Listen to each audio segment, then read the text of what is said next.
우리는 매일 아침 익숙한 식단으로 하루를 시작합니다. 익숙하다는 이유만으로 먹는 것들.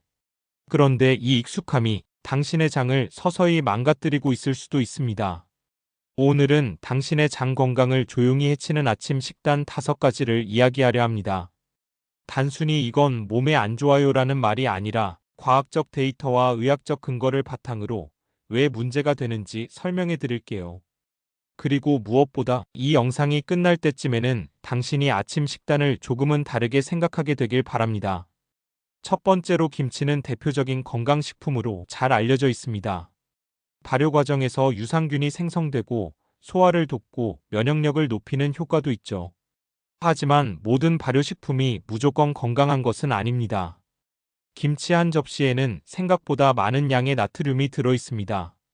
한국영양학회 자료에 따르면 김치 100g당 평균 600에서 800mg의 나트륨이 포함되어 있습니다. WHO는 하루 나트륨 권장 섭취량을 2000mg 이하로 권장하는데 김치만으로도 이미 하루 섭취량의 3분의 1 이상을 채우는 셈입니다. 문제는 이 나트륨이 대장 점막을 자극한다는 것입니다. 과잉 섭취 시 장내 염증을 유발하고 장벽 투과성 증가로 이어질 수 있습니다. 특히 김치를 매우 자극적인 형태의 묵은지, 짱김치 등으로 매일 섭취한다면 대장암, 과민성 대장증후군, 위염 악화 등의 리스크가 커집니다. 물론 적절히 조절된 김치는 도움이 됩니다. 하지만 매일 아침 김치 없으면 밥을 못 먹겠다는 식습관은 오히려 당신의 장을 서서히 갉아먹고 있을지도 모릅니다. 두 번째로 계란은 완전 식품입니다. 그러나 기름에 튀긴 계란에 짠 간장을 곁들이는 조합은 이야기가 달라집니다. 먼저 기름. 대부분 가정에서 쓰는 식용유는 고온 가열 시 산화되며 이때 과산화지질이 생성돼 체내 염증과 산화 스트레스를 유발합니다. 특히 식용유를 고온에서 반복 사용하면 심혈관계 질환뿐 아니라 장내 염증도 유발할 수 있다는 연구 결과가 있습니다. 여기에 짠 간장이 더해지면 염도와 기름이 장내 점막을 동시에 공격합니다. 짧게는 위장 통증, 길게는 만성 위장염과 대장 점막 손상으로 이어질 수 있습니다. 무의식적으로 매일 먹는 짭짤한 계란 프라이, 이제는 한 번쯤 멈춰야 할 이유가 충분합니다. 다음 세 번째로 베이컨, 햄, 소시지입니다. 빠르고 간편한 아침 식사로 자주 등장하죠.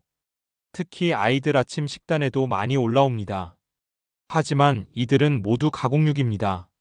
2015년 세계보건기구 WHO는 햄, 소시지, 베이컨을 1군 발암물질로 지정했습니다. 이는 흡연, 성면, 방사선과 같은 등급입니다. 가공육 속에는 아질산 나트륨이 포함되어 있으며 이 물질은 장내에서 니트로소아민이라는 강력한 발암물질로 변환됩니다.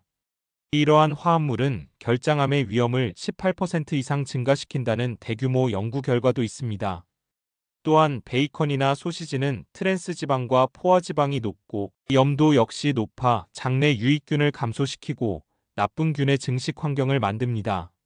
어차피 조금인데요. 문제는 매일 반복된다는 것입니다. 아침을 달콤하게 시작하고 싶은 사람들은 시리얼을 자주 선택합니다. 특히 아이들을 위해 혹은 간편하게 아침을 해결하고 싶을 때 쉽게 선택하죠. 하지만 대부분의 시리얼은 정제된 당분과 단순 탄수화물이 다량 포함되어 있습니다. 한국소비자원의 조사에 따르면 국내 유통 시리얼 제품의 70% 이상이 고당 제품군에 해당합니다. 문제는 당입니다. 당이 장으로 들어가면 나쁜 장내 세균의 먹이가 됩니다. 이 균들이 증식하면 장내 미생물 균형이 무너지고 염증성 장질환, 복부팽만, 설사 혹은 변비를 유발합니다. 여기에 유제품까지 더해지면 문제는 복합적으로 커집니다. 유당불내증이 있는 한국인 약 75%의 경우 시리얼에 우유를 곁들이는 식단은 장내가스와 복통, 설사를 유발할 수 있습니다. 편하니까 먹는 시리얼이지만 당신의 장은 결코 편안하지 않을 수 있습니다. 많은 이들이 하루의 시작을 커피로 합니다. 특히 바쁜 현대인에게 커피는 필수템이죠. 하지만 공복 커피는 생각보다 위험할 수 있습니다. 카페인은 위산 분비를 촉진하고 빈속에 섭취할 경우 위벽과 장벽에 직접 자극을 줍니다. 이로 인해 위염, 위궤양, 소화불량, 과민성 대장 증후군이 발생하거나 악화됩니다. 또한 카페인은 장 운동을 촉진하는 작용이 있어 공복 상태에서 과도한 장 연동 운동을 일으켜 설사나 복통으로 이어질 수 있습니다. 특히 아침에 변비가 심하거나 장 트러블이 잦은 사람이라면 공복 커피는 반드시 피해야 합니다. 지금까지 이야기한 음식들은 모두 우리에게 매우 익숙한 아침 식단입니다. 어릴 적부터 부모님이 차려준 밥상, 회사 가기 전 허겁지겁 먹는 간편식, 아이들 먹이느라 고민 끝에 고른 식품들이죠. 하지만 익숙하다고 항상 먹어왔다는 이유로 그게 반드시 안전하다 혹은 좋다는 뜻은 아닙니다. 당신의 장은 생각보다 예민하고 정직한 장기입니다. 당신이 어떤 음식을 반복적으로 먹는지 그에 따라 조용히 반응합니다. 오늘부터 단 하나라도 당신의 아침 식단에서 바꿔보세요. 김치 양을 줄이고 소시지 대신 삶은 달걀로, 시리얼 대신 통곡물로, 공복 커피 대신 따뜻한 물로 바꿔보세요. 건강한 하루는 건강한 장에서 시작됩니다.